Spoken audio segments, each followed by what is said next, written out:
夫君高中状元，被陛下赐婚他的白月光公主后，我写下诀别书，直接跳了江。所有人都以为我死了，但很可惜，我穿越前不仅是省游泳队，还是冬泳横渡黄河纪录保持者。新晋状元得知了自己发妻跳河自尽死的讯时，悲伤过度后几乎一蹶不振，甚至差点以死相随。世人纷纷感叹状元郎之情深，我看准时机，立刻编了几本话本子，畅销全国。一日，我正数着卖书钱，盘算着再点8个男模时，却被人一把掐住了后领。我颤颤巍巍回头，就看见状元郎举着画本，眼神冰冷。与君诀别，来世再见。夫人，可让为夫好找。大家好，欢迎收看达达听书。皇帝的诏书送到宋府来的时候，我正在洗衣服，推开厚重的大门，打头的太监看见我时愣了一下，而后趾高气扬同我说：“状元郎可在？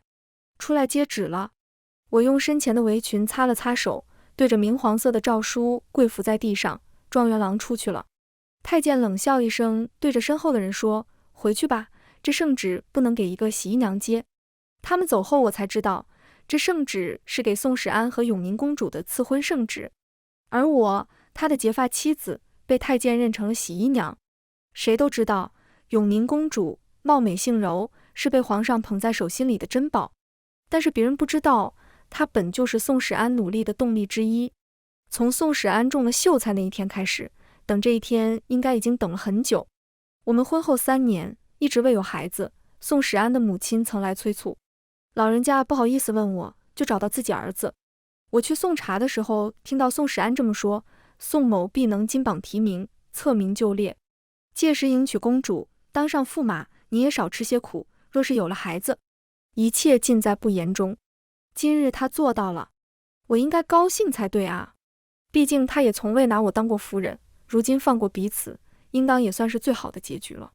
当晚我扶着从琼林宴回来醉醺醺的宋史安，沉了沉心。现在冬至未过，漓江的水还没冻结时，正适合投河自尽。我叫沈淑，是个穿越女。穿越过来的时候一穷二白，举目无亲，被认定是孤女。为了生计，我开始做些小生意，但是没想到这个时代，年纪大了不结婚是要多收税的。迫于无奈，我得找个人结婚。一来二去，就相中了同样清贫的宋史安。他家境贫寒，为了读书，早就花光了家里所有钱。放在现代，妥妥凤凰男。按道理说，我是看不上他的，但是架不住他实在好看。遇到他的时候，他正在替人抄书。我问他：“你一直都在这里抄书？”他说：“是。”小帅哥一句话就能让我晕头转向3天，每天都晕乎乎到他抄书的地方按时等待。所以我说的第2句话是：“公子可有婚配？”他看着我笑得温柔，露出唇边2个浅浅的梨窝，低声说：“没有。”后来我才知道，他只要笑就是那样，对谁都很温柔。但那时的我被美色迷惑，二话不说就找媒人到了他家里。没过几天，我俩就成了合法夫妻。其实我在跟宋史安成亲后的第2天就知道他心里有人，但是我没在意。甚至他母亲当着我的面说：“这女子同你书房中挂着的画像好像，你是爱她这容貌，还是爱她这痴情？”其实不用别人说，我也知道我就是个小替身罢了，不然这样的大帅哥轮不到我染指。新婚夜，光是看着他褪去衣衫后的精壮腰肢，我就觉得这婚没白结。我们2个白天相敬如宾，晚上如狼似虎。不管别人怎么说，反正我对这婚还是满意的。其实宋史安待我真的挺不错。刚成亲的时候天寒地冻，他怕我冷，就将所有衣物都包圆，亲自来洗。他第一次洗我的肚兜的时候，整张脸都是涨红的。我看得春心萌动，马上抓着人回到房间里，用身子给他暖了暖。夫君不必做这些小事。我的意思是可以找别人来干，他却摇了摇头。我能做的太少，可以给你的不多，就让我多做些事情，不然我难安心。看他这样，我也不客气，家里小事全都他做，剩下时间我来赚钱，他安心备考。后来他以第1名中了秀才，县令高兴，赏赐给我们家大宅子和2个仆人。但是我的肚兜还是他洗，我的吃食还是他做。下人劝他不要那么辛苦。他对那下人说，若是我不做这些，你们去做，他不习惯。有钱之后，吃穿用度上宋史安从未短过我一点。我还记得有一次，他同门给了些江南来的莲蓬。我穿越之前家就在江南，见到莲蓬很是欣喜，一口气全都吃了，一点都没给他留。哪知道他非但没生气，还托人给我从江南又找来许多莲蓬。看着我吃得尽兴，宋史安也只是在旁一边看书一边剥莲子。我不好意思地同他道歉，他却说，若为夫不能给娘子些爱吃的东西，那我还不如当初那追求你的屠夫。当年同他一起竞争我的还有村西的屠夫，我看上宋史安后，那屠夫也就放弃了。没想到他记了那么久。他曾经说过，给我的一切都是他能力范围内能给出的最好的东西。我也信了，更加尽心尽力做那个小替身。虽然他从来没有要求我什么，不过我的性子确实在他身边的时候更温柔了。我想，公主应该都是这样的吧，温温柔柔，小家碧玉。宋史安做了那么多事情之后，显得越发英俊，这让我有些愧疚，因为一开始我也只是因为他的皮囊而选择他，而我也没做什么切切实实的事。诸位应当也看出来了，我这人没什么别的毛病，就是好色。为了色相，我能做很多很多事情。毕竟我这人不喜欢欠人人情，得了那么多便宜，就不要想着卖乖，不然还要被人说不要脸。为了能多看一看这张脸，我决定帮助宋史安完成梦想。那时候宋史安还只是秀才，一门心思就是应试。我见他瘦得可怜，每日卖东西赚钱回来都买很多吃的，做生意也越发努力。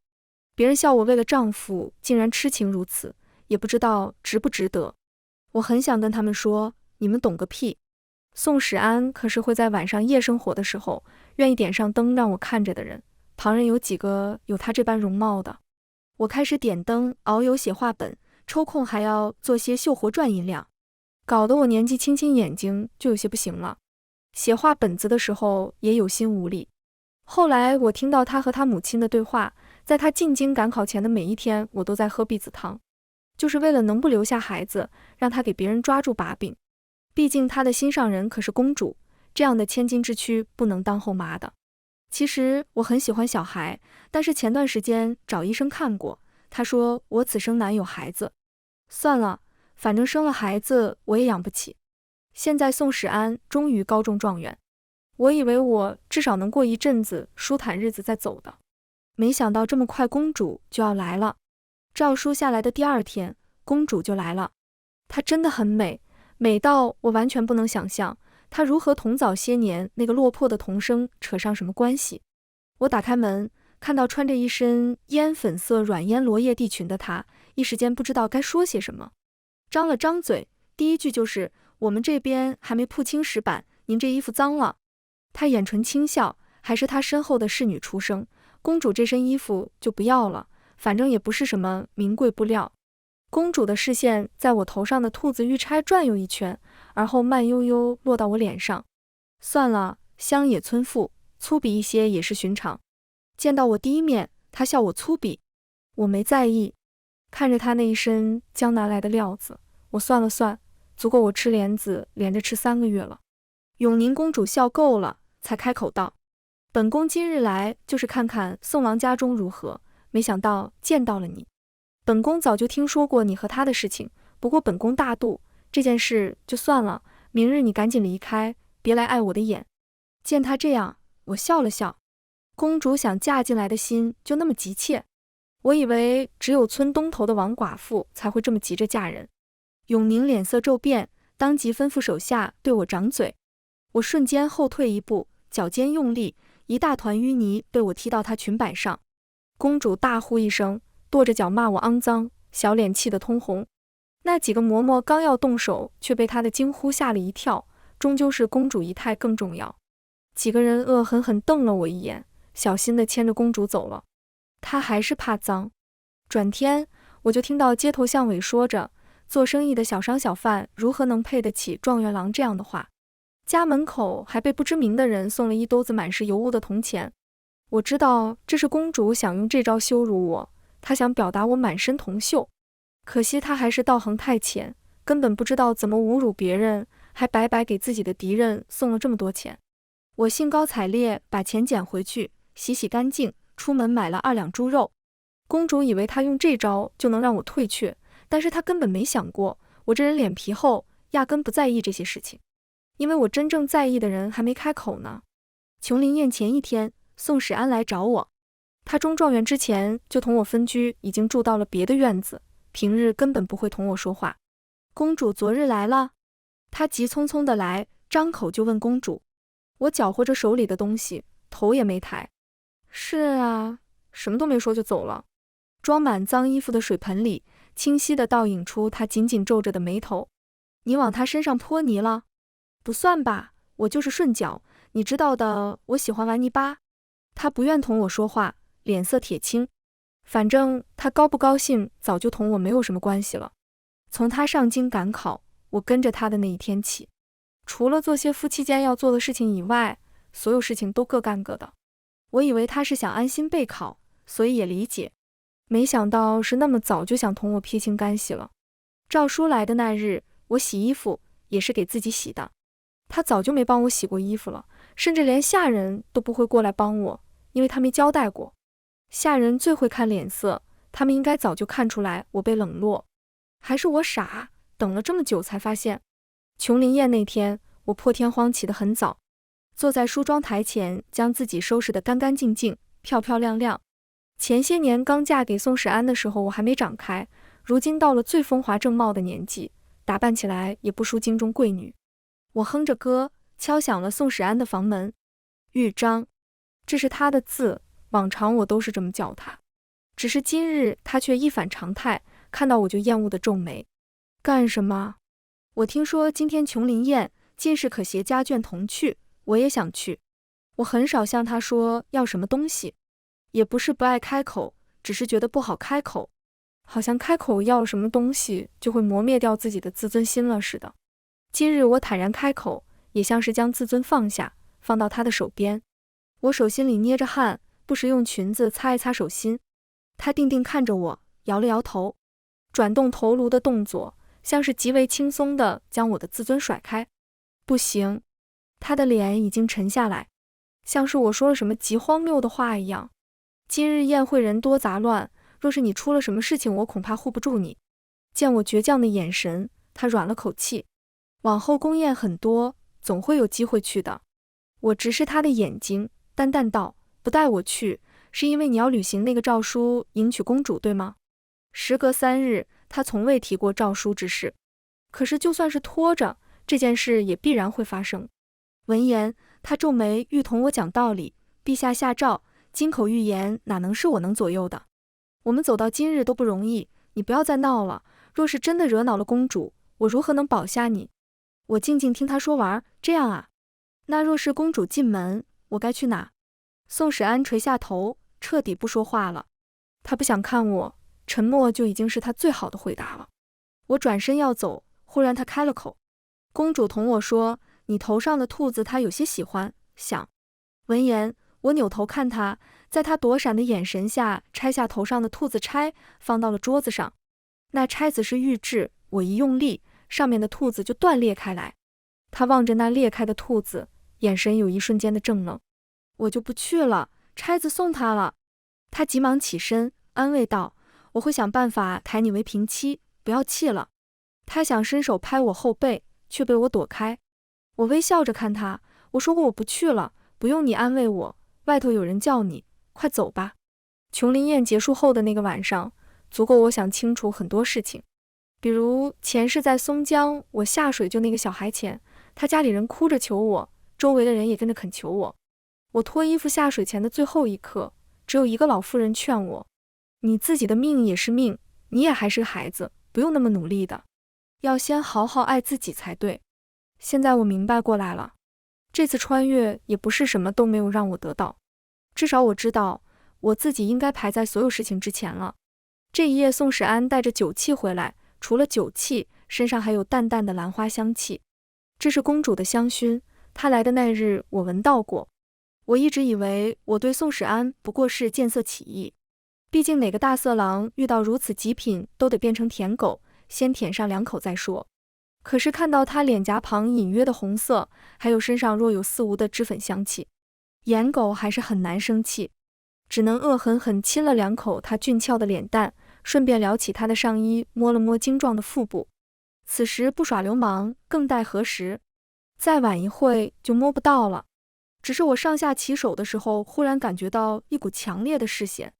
我动作一顿，只见宋史安撑起身子，眼神涣散，忽地对我笑了笑：“囡囡，你身上好香，让我抱抱你。”接着他就用2个月之前的眼神看着我，温柔的像是可以溺死人。我顿了顿，终究是上前一步，在他期待的眼神中，又给他喂了一大口烈酒。睡吧，今日是他的好日子，别被我破坏了，免得日后想起这一天的时候，他也只会觉得恶心，被我又占了一次便宜。他和公主终成眷属，真好，往后他再也不用管我叫娘子的时候，心里想着别人了。我抽了抽鼻子，感觉自己也挺划算的，没吃什么亏，还白白占了个美人好几年，挺好，挺好。我咂咂嘴，将人从桌案上挪开。就在我要将他放回床上时，门房忽然来通报，说公主的随从来了。公主随从来了，也只是给宋史安送东西。他在琼林宴上喝多了，将一玉佩送给了公主。公主觉得他必定是醉了，不好收他东西，故而遣人将玉佩送还。什么都好，若是玉佩不是我送给他的护身符，就更好了。那随从趾高气扬看了看我，公主说，若是姑娘还要脸，就应该自己走。望着他离开的背影，门房惊呼一声。他指着我的手，那上面正滑落着大滴大滴的鲜血。我攥着玉佩的手太紧，将我的手心割伤。我缓缓松开手，玉佩跌落在地，碎成几瓣。瞧着地上的碎片，我心里忽然轻松了些许。有些人你留不住，不留其实也可以的。在门房不解的视线中，我将信笺放到他手上。明天宋大人起来了，你就把这个东西给他。等到门房再看到我时，我已经收拾好所有东西。说是所有东西，其实不过是一袋子公主给的钱，还有那根破碎的兔子玉钗了。原本我还对他有些滤镜的，直到他让我把这玉钗让给公主。钗子没什么特别的，甚至有些丑。这是宋史安中了秀才后得了第一笔钱后自己给我做的。我舍不得他买贵重东西，他就买来料子自己给我做了一个。这钗子上面本来应该是朵海棠花的，但是他越雕越是不像，最后索性改成了兔子。以往我很是珍惜的，但是那日同宋史安吵架，不小心给他弄坏了。好不容易找人加了层银给镶上，现在也就还给他了。修钗子的钱我就不找他要了，连同钗子和信我一并交给门房。第二天清晨，圣旨再来。这次宋史安在府内，他整理好衣着过来接旨，人人都同他道贺，好事将近。宋史安难掩脸上笑容，只是接旨的时候还是特意吩咐下人将沈夫人看好了，别让他搞出什么乱子。他了解我，知道我是烈女性子，宁可玉碎，不为瓦全，所以必然要做好完全的准备。只是他怎么也没想到，这次圣旨他能接得顺顺利利，一直到他第二天上朝，他都没有看到我的影子。直到上朝结束的下午，京城中传遍了痴情女子为情跳河的事情，宋史安才真的慌了。那时我坐在距离宋府最近的酒楼里，将他一脸惶恐看了个通透。什么痴情女子跳河？他手中的帘子散落一地。宋史安扭头看着身后公主娇俏的脸，公主嘴角噙着淡淡的笑意。发现宋史安看向自己，他继续说道，就是听说最近有一个痴情女子为情所困跳了河。他摇了摇头，装模作样说，可惜一个好好的女郎竟然如此痴情，也不知道她的爱人知道会是多么难过。宋史安慌了神，因为我不止一次和他说过，他若是负我，我就从这漓江跳下去。他那时抱着我，用温柔的声音说，绝无可能。可是现在看看，果然世间无绝对。宋某今日身体不适，不能作伴，还请公主见谅。接着他也顾不上公主如何，转身就往江边奔去。门房见状，立刻拦住他的去路，老爷，沈夫人让我把这东西交给你。公主还没离开，见状饶有兴致地从门房手中接过信封。见到信封的那一刻，宋史安一把将其夺过。公主吃痛惊呼，可是又不甘心自己手中的东西被抢走，当即就要去抓。宋史安直接将人推开，兀自拆开信。酒楼里我的视野不太好，我转了个身，看着宋史安颤抖着手阅我的信。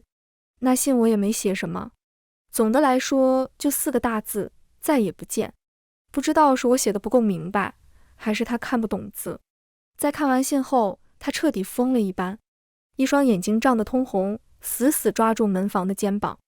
这是什么时候写的信？门房紧张盯着他，前天夜里夫人给我的，说等老爷醒了就交给您。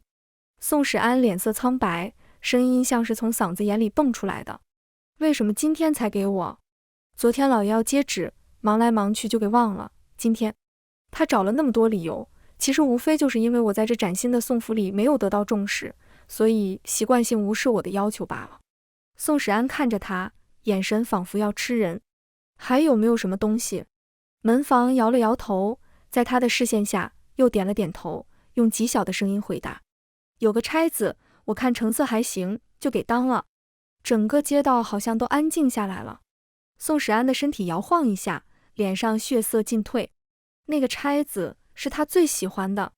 他垂眸盯着我的信，一张信纸被他攥在手里，变得皱皱巴巴。是我让他失望了。公主走了，宋史安攥着我的信站在门外，仿佛时间都定格了。接着他就好像忽然醒悟了什么一般，疯狂地朝着江边跑去。看着他这样，我忽然松了口气。还有最后一幕戏，幸好男主角愿意配合我演下去。我也朝着江边赶去。紧赶慢赶，我总算是在宋史安之前到了漓江边上。站在江边，望着湍急的江水，我忽然松了口气。这才是我最熟悉的领域。那情爱的局，我实在是融不进去。沈瑜，身后传来喊声。我转身，正看到急匆匆赶来，满头大汗的宋史安。见到我，他高兴极了。我就知道你不会这么简单就放弃自己生命的，别闹孩子脾气了，来，和我回家。我莞尔一笑。宋史安，我对你好是因为之前从来没人真的爱过我，谢谢你给我的那些了。我没什么能送你的，只能送你一个大好前程。前来围观的人越来越多。宋史安看着我的表情越发惊恐，他止不住的哀求：夫人，同我回府好不好？我摇了摇头，毅然决然跳下江水。坠入漓江之前，我听到宋史安绝望的呼喊：沈瑜。紧接着公主的叫撵就来了，她下来哄了2句。宋史安愣愣回头，我这才发现原来她在哭。顺着江水离开时，我看到她冲破人群想要跳下来，吓死我了。我就算是冬泳队的，也很难在这种情况下救一个成年男子。幸好他被公主的人拦住了。我的兔子钗还是被宋史安拿到了。原本我应当不知道的，但是当我回到当铺问询那根钗子的时候，才知道钗子早就被人赎走了。怎么一个两个都想要一根修补过的玉钗？当铺老板见我还没走，当下又推荐起其他东西。我摇了摇头，道了声谢就走了。从江水中爬上来，我用公主那日给的钱换了身行头，暂且还没离京。若是离开，恐怕也不能看到后面的好戏。听说状元郎发了疯，从当铺回来之后，每日都在江边驻足，一站就是好久。他手里还捏着那根玉兔钗。他将门房找了回来，一次一次地问我的事情。门房苦不堪言，他根本就不知道这件事。听到他说不知道，宋史安更加精神恍惚。他为什么要这么做呢？我还当他之前那么说只是说笑的，说我太自作聪明了。沈瑜本就性烈，我怎么还能一次又一次做出这样的事？门房看到宋史安手里攥着的钗子时，犹犹豫豫回答：夫人或许是太失望了，您从中了状元给了府邸后，一次都没有同我们下人说沈姑娘是夫人，我们还以为她就是个通房丫头。玉钗忽然就裂了，一节节被她攥在手心。她神情悲痛，望着手中玉钗，出神说道：那她为何要将这东西交给你？门房连连摆手，说自己不清楚。其实宋史安是清楚的，他当初为了雕这个玉钗，左手食指上现在还有一道浅浅的疤痕。我最是珍视这根钗子，如今将它还回去，就是为了告诉他，与君离别，切莫回头。他的问题像是问门房，但更像是问自己。宋史安忽然不说话了，我坐在酒楼，望着他似哭非哭的眼睛，深深叹了口气，而后拿起笔，狂写3万字。果然，男人的眼泪就是女人的良药。这么一会，我就忽然有写画本的动力了。一边写，我的耳朵一边听着宋府的动静。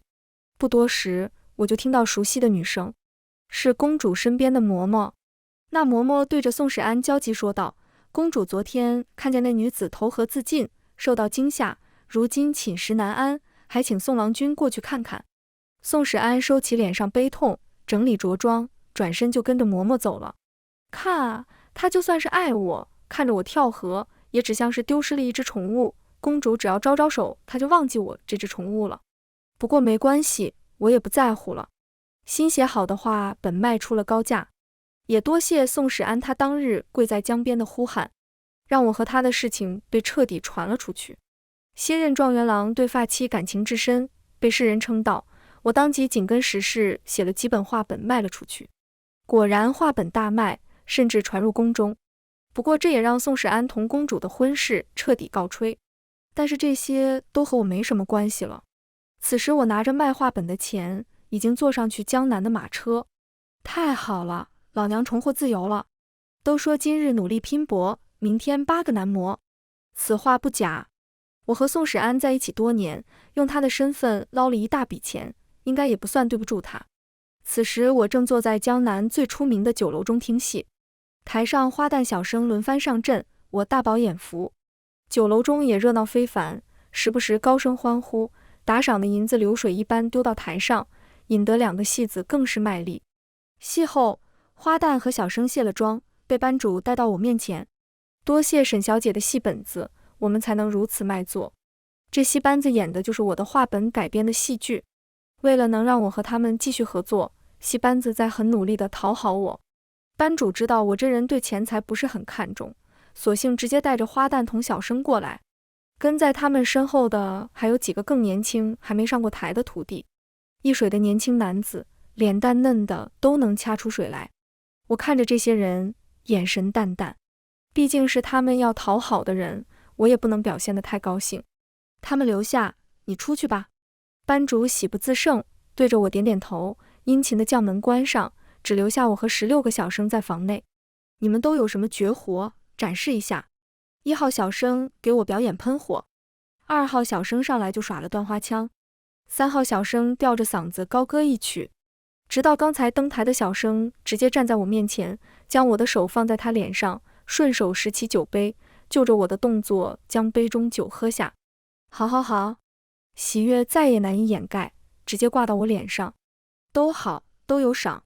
我呱呱鼓掌，从口袋中掏出银锭子，1人1个。坐在我旁边的额外多发2个。你坐我左边，你坐我右边，你坐我对面，其余人按次序坐好。小孩子才做选择，当大人的自然是都要了。身旁的小生很是温柔，说话时生怕得罪了我一般，很是小心翼翼。我很是吃这套，又给了他一锭银子。小姐是何时来的江南？他问我。我来了有4、5年了。他拿着酒杯，轻轻放在我唇边。好好好，就喜欢这种会伺候人的。那小姐可有婚配？我摆摆手，结过，离了，年纪轻轻就不要走结婚生子的路了。你看你这么好看，以后前途大好，不要想着在一个人身上浪费青春。他点点头，看着我张了张嘴，欲言又止。我刚想问他怎么回事，就听到包厢的门被呼啦一声拽开，还没意识到发生了什么，我的后脖梗就附上一微凉手掌。一个高大的身影站在我身后，熟悉的面孔占据我的全部视线。与君诀别，来世再见。夫人，可让为夫好找。原来夫人就是这么想为夫的啊。